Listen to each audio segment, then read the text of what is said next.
दोस्तों, मेरे YouTube channel पर मैं आपका स्वागत करता हूं। राष्ट्रपिता महात्मा गांधी की अमर कहानी भाग 34 खंड 2। पिछले भाग में हमने जाना कि बम्बई सभा के बाद बापू पूना और मद्रास गए और वहां लोकमान्य तिलक, गोपाल कृष्ण गोखले और श्री भांडारकर जी से मिले और पूना में एक सभा की। वहां से वे मद्रास गए।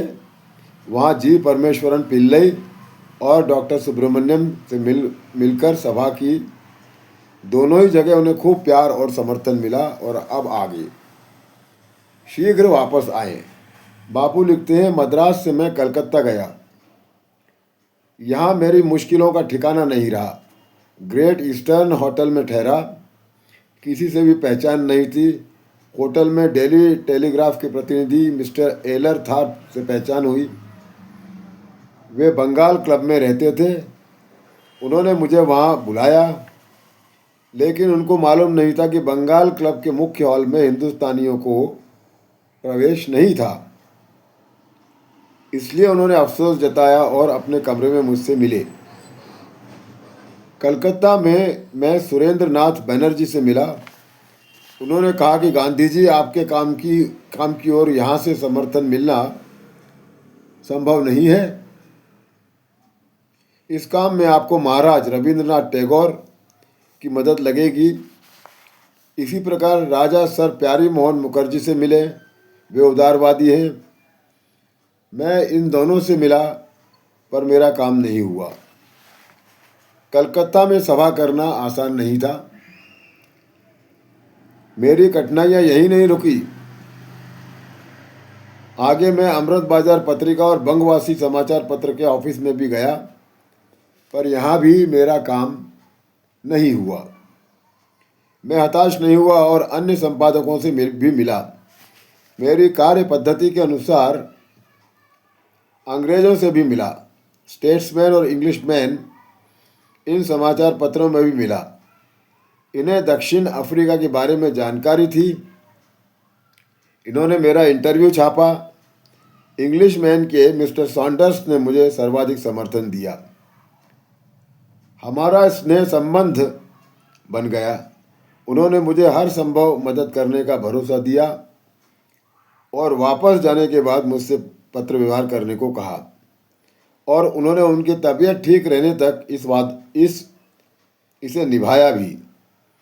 मेरे जीवन में ऐसे स्नेह संबंध अनपेक्षित तरह से कई बार बने हैं। मिस्टर सॉन्डर्स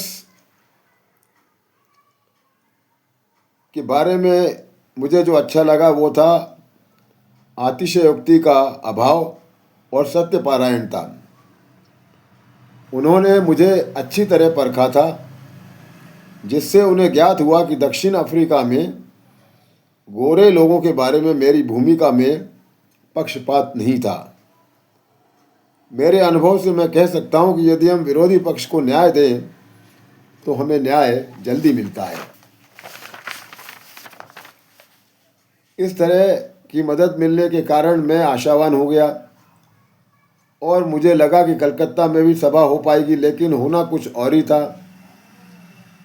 मुझे डरबन से तार मिला कि जनवरी में पार्लियामेंट का सत्र होने वाला है, अतः आप शीघ्र वापस आएं।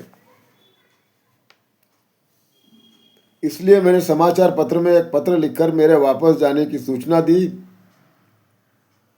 और कलकत्ता छोड़ दिया, और पहले ही जहाज से वापस जाने की व्यवस्था करने के लिए दादा अब्दुल्ला के बम्बई के एजेंट को तारक गया।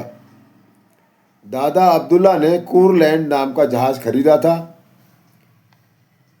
उसमें मुझे और मेरे परिवार को मुफ्त में भेजने का आग्रह किया।